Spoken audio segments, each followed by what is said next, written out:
Welcome to the Deep Dive. Today, we're embarking on a really profound journey through your sources, focusing specifically on excerpts from Sapiens, A Brief History of Humankind.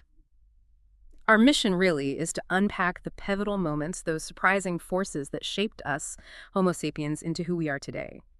We'll explore how our collective thoughts, our stories, quite literally built the world around us, and maybe, just maybe, glimpse where these forces might take us next. That's right. We're going to examine how these fundamental shifts, particularly the cognitive revolution, allowed us to create, well, shared realities. These imagined orders, as the source terms them, they weren't just helpful. They became the very bedrock of large-scale cooperation. From ancient empires right through to modern economies. It's really a dive into the invisible threads, the sort of fabric of our collective human existence. Okay, so let's unpack this. Let's start right at the beginning, the dawn of the human story. Before Homo sapiens were the only human species left, the genus Homo had lots of different branches. What was it about our earliest ancestors that set us on this really distinct and, well, ultimately unique path? Well, our lineage started evolving from an earlier genus, Australopithecus, down in East Africa, roughly 2.5 million years ago. And a really foundational development was walking upright, bipedalism. This freed our hands, which was absolutely crucial for tool making, something archaeologists use as a key marker for ancient humans. The earliest evidence is also around 2.5 million years old. But it wasn't just tools. Walking upright, it made it easier to scan the savanna for game, for danger, and it allowed for other things too, like signaling, throwing stones, Yeah. leading to the amazing manual dexterity we have today. Yeah, that sounds like a pretty straightforward evolutionary win, doesn't it? Yeah. But the source points out it wasn't all positive. There were some significant trade-offs, especially for women. Indeed. Yeah, an upright posture, it meant narrower hips. And that constricted the birth canal. This became a major evolutionary problem just as babies' heads were getting larger, with the increasing brain size. The result, childbirth became, well, incredibly hazardous, often ending tragically. So bigger brains, bigger heads, but narrower birth canals because we're walking upright. How did nature solve that dangerous puzzle? Natural selection basically started favoring earlier births, which meant human babies were born much more prematurely, incredibly helpless, really undeveloped compared to other mammals. I mean, think about it. A colt can trot almost immediately. A kitten finds food in weeks. Human babies, they need years of constant care, totally reliant on elders for food, protection, education, everything. That's fascinating because what seems like a huge weakness, this long period of helplessness, it ironically became one of our greatest strengths. Exactly, yeah. This prolonged dependency, it actually pushed us towards extraordinary social development. It forced us into tighter, more cooperative groups. And it created this huge need to pass on knowledge skills generation after generation that really laid the groundwork for complex culture. Okay, so moving forward in time, there's this pivotal moment, something truly revolutionary between roughly 70,000 and 30,000 years ago, the cognitive revolution. How did this transform Homo sapiens? Why is it seen as such a massive game changer? Right. Most researchers think it was a radical shift in sapiens' cognitive abilities. The leading theory suggests it was probably down to accidental genetic mutations, sometimes called the tree of knowledge mutation, that literally rewired our brains. And this allowed for a completely new kind of language, fundamentally different. It wasn't just about mating sounds.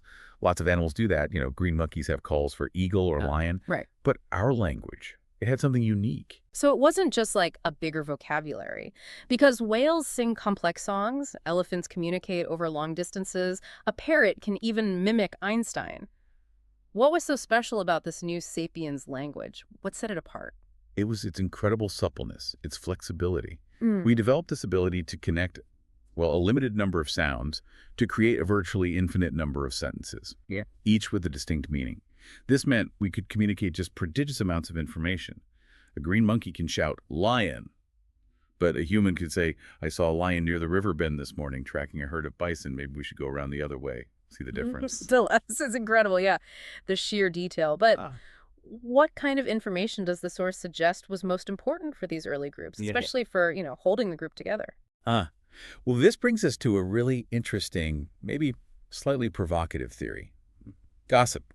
The gossip theory basically argues our language evolved not just for talking about lions and bison, but primarily for talking about other people. Knowing who's reliable, who's cheating, who's sleeping with whom, who hates whom. That kind of social information was absolutely crucial for navigating group dynamics and cooperating effectively. So chatting about social stuff wasn't just trivial, it was actually a survival tool. Exactly. It allowed these small sapiens bands to grow much larger into more complex cooperative units, something Neanderthals, for example, probably couldn't do as effectively, maybe lacking that sophisticated social info sharing. And even today, if you really look at it, a huge chunk of our communication emails, phone calls, news columns, it's still basically gossip, isn't it? Right. And this capacity for complex language, for gossip, it leads directly to maybe the most profound consequence of the cognitive revolution, Mm. our ability to create imagined realities. This isn't just some quirky side effect, is it? It seems fundamental to everything that followed. Absolutely fundamental, yeah. While other animals live purely in objective reality, rivers, trees, lions, they can see and touch, sapiens developed this unique ability to create and, crucially, collectively believe in things that don't physically exist. Think about gods, nations, money, corporations. The source gives this great example of Armand Peugeot creating the Peugeot Company. Just like a priest, using specific words and rituals, could consecrate bread and wine, a lawyer, following legal procedures, could literally speak a company into existence. It's about the power of shared stories. Wow. So millions of French people acted as if Peugeot really existed just because they all believed the story told by the French legal system. And that highlights something quite startling, doesn't it? The survival of objective things, like a real forest, might now depend entirely on these imagined entities, like a corporation deciding its fate. That is precisely the power of these shared myths, this ability to create and believe in them. Let huge numbers of strangers cooperate in ways no other animal can.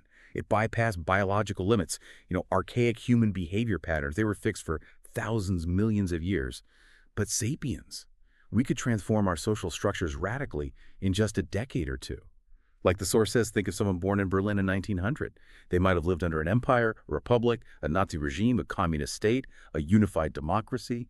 5 totally different systems, all without any change in their DNA, just changing the stories they believed. That flexibility, that adaptable cooperation, it was undeniably key to sapiens outcompeting other human species, right? So given this incredible power of shared fictions, where do we see this playing out on the grandest scale historically? What were the big mechanisms that used these imagined orders to unify vast numbers of people? Strangers, often, across huge distances. Right. This flexible cooperation really fueled 3 monumental forces, 3 great unifiers based on imagined orders: money, empires, and religions. Let's start with money. Money is purely a psychological construct. Its value isn't in the metal coin or the paper note itself. It's basically converting matter into mind. It works entirely on trust. It's amazing how universal that trust becomes, isn't it? Like that Roman denarius coin being accepted way over in India, thousands of kilometers from Rome. People there even started copying the emperor's portrait onto their own coins. And the name denarius becomes dinar. What makes money so uniquely powerful as an imagined order? Its power really comes from the fact that it's a shared belief that can bridge almost any other divide. Christians and Muslims might fight over religious beliefs, but they could usually agree on the value of a gold coin. Right. Money works because it only requires you to believe that other people believe in it. It's this incredible network of mutual trust. Even someone like Osama bin Laden, the source notes, who hated American culture and politics, apparently had no problem with American dollars. That shows you something. That really does illustrate its unifying force, yeah. Okay, so beyond money, what were the other big imagined orders shaping humanity? Then you've got empires. Yeah. And the source pulls no punches here, stating there is no justice in history. Empires, despite their often incredibly brutal conquests, their violence, they tend to leave behind very rich, very enduring legacies. They gradually absorb or erase the unique cultures of the peoples they conquer. Think of the Numantians, totally swallowed by Roman culture, and they forge these larger, more blended groups. I mean, most people alive today are in some way the descendants of an empire. We speak imperial languages: Spanish, English, Arabic, Chinese. That's a really stark point. Even though we often view empires critically now for their oppression, they were also incredibly effective, maybe the most effective way of creating these large hybrid civilizations and unifying massive populations. Roman culture itself was hugely influenced by Greek culture, which it conquered. Exactly. And finally, universal religions played a massive role. Monotheistic religions like Christianity and Islam, despite their own often vicious internal conflicts, think of St. Bartholomew's Day massacre, where Christians killed thousands of other Christians over doctrine, far more than the Romans ever killed Christians. Despite that, they provided these overarching belief systems that allowed strangers across vast distances to feel a sense of shared identity and cooperate. And often, quite cleverly, they'd absorb older local gods and traditions, rebranding them as saints or lesser spirits, making the transition easier for converts. Right. And it wasn't just about monotheism, was it? Buddhism, for instance, doesn't deny gods exist, but considers them sort of irrelevant to the main point. Its core law is about suffering arising from craving, right? Precisely. Buddhism focuses on training the mind to see reality as it is, without attachment, without craving. It offers another kind of universal path, another unifying principle. So whether it's centered on gods or on universal laws like in Buddhism, all these systems served a similar function, uniting people through shared beliefs, shared stories, enabling cooperation on a previously impossible scale. Okay, so these themes, imagine orders, rapid change, they clearly didn't stop in the ancient world. They echo right through modern history. Take the Industrial Revolution. That led to this just unprecedented explosion in human productivity, didn't it? All driven by finding new ways to convert energy, like the steam engine. Absolutely, yeah. Before that, for millennia, basically all human and animal power came indirectly from the sun, captured by plants. Photosynthesis was the energy base. The Industrial Revolution, especially when we started tapping into fossil fuels, coal, oil, natural gas, allowed us to access just vast amounts of stored energy. It fueled exponential growth. The source makes this really crucial point. The world doesn't actually lack energy. What we lack is the knowledge to harness and convert it effectively. I mean, the amount of solar energy hitting the Earth in just 90 minutes is more than humanity consumes in an entire year. It puts our current energy conversion into perspective. But this industrial progress, this incredible material gain, it came with a dark side too, didn't it? Especially for animals. The source talks about farm animals becoming essentially machines in factory settings. That's right. It's a harsh reality. There's subjective needs. Pigs need to bond with its mother, calves need to play, things demonstrated scientifically by studies like Harlow's famous monkey experiments with wire mothers. Those evolved subjective needs were almost completely disregarded in the drive for industrial efficiency and profit. Their objective needs, like food and water, might be met, just enough to survive and produce. But their emotional and social worlds, largely ignored, leading to, frankly, immense suffering on a massive scale. We also see these imagined orders shaping our daily lives in ways we barely notice, like time itself. The need for precise coordination in factories and railways led to standardized time zones, right? Like Greenwich Mean Time in Britain back in 1880. Yes. This completely artificial clock now runs almost everything. Train schedules, work shifts, TV programs, even when your microwave finishes. It's a total shift from living by local sun time, sunrise to sunset, like our ancestors did for eons.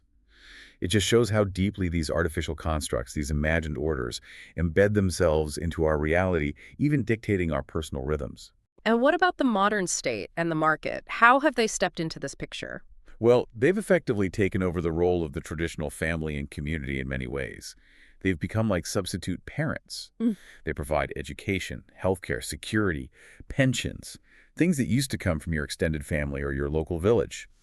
And in return, they foster these new kinds of imagined communities, the nation, or maybe consumer tribes who buy the same brands.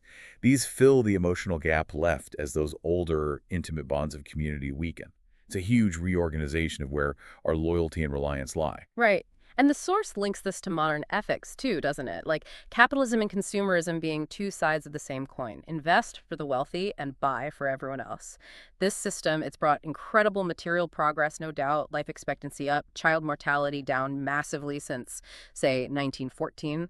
But the source still warns it could be a colossal fraud. That's a really strong phrase. How does it square that circle? How can it be both? It poses it as this profound ethical question, really. Is the sum total of individual happiness actually increasing? If the suffering of individuals may be through alienation, stress, inequality, or the suffering of those animals we just talked about outweighs the collective gains, then yeah, maybe colossal fraud isn't too strong a term. It echoes that double-edged sword of the agricultural revolution. Capitalism's usual defense is, hang on, the pie is getting bigger. Just wait, everyone will get a fatter slice eventually. But the source really pushes us, you the listener too, to ask, is that promise actually being delivered at the level of individual well-being and contentment, or are we just chasing a bigger pie without getting happier? That's a critical question. And looking even further ahead, the source points to maybe an even more fundamental shift on the horizon, the potential for us to take over evolution itself through biological engineering, cyborg engineering, essentially intelligent design. but created by us. Yeah, this is where things get really wild. We might actually bypass natural selection entirely as the main driver of life's future. We're already doing it in small ways. Genetically engineered bacteria making biofuel, goats producing spider silk, cows making medicine in their milk, and then there's cyborg technology insects with cameras for spying, connecting brains to computers. Our ability to rewrite life, including potentially our own, is accelerating incredibly fast. The source even speculates that the future rulers of the world might not be human as we know it, but these, quote, godlike cyborgs, beings fundamentally different from us. That is a truly mind-bending prospect. It makes you wonder, what if all of human history, everything we've discussed, the cognitive revolution, empires, money, science, what if it's all just been an apprenticeship, preparing us for this next cosmic era where life isn't shaped by blind natural selection anymore, but by conscious, intelligent design? It's almost ironic, isn't it? Biologists fight so hard against intelligent design theories for the past, but they might be engineering it for the future. It's a profound thought. And this whole deep dive, I think, really underscores how contingent everything is. What looks inevitable looking back was anything but clear at the time. Think about Christianity becoming the dominant religion of Rome, or the Bolsheviks actually succeeding in Russia. These seem like incredibly long shots to people living through those times. Exactly. And that's why studying history, delving into sources like Sapiens, it isn't really about predicting the future, is it? It's more about widening our perspective, realizing our current situation, our current beliefs, our imagined orders. They aren't natural laws. They aren't inevitable. It shows us we actually have far more possibilities, more potential paths forward than we usually allow ourselves to imagine. And our happiness, our contentment, that's woven into this whole story too. The sources strongly suggest it's less about our objective circumstances, how much money we have, our health status, and much more about our subjective expectations. As it says, being satisfied with what you already have is far more important than getting more of what you want. Which leaves us with a really important question, maybe for you, the listener, to think about. If our modern world, with mass media, with advertising, is constantly working to inflate our expectations, to make us want more and more, are we actually perhaps unknowingly just depleting our own capacity for contentment? It's definitely something to ponder as you reflect on this incredible, messy, story-driven journey of Homo sapiens.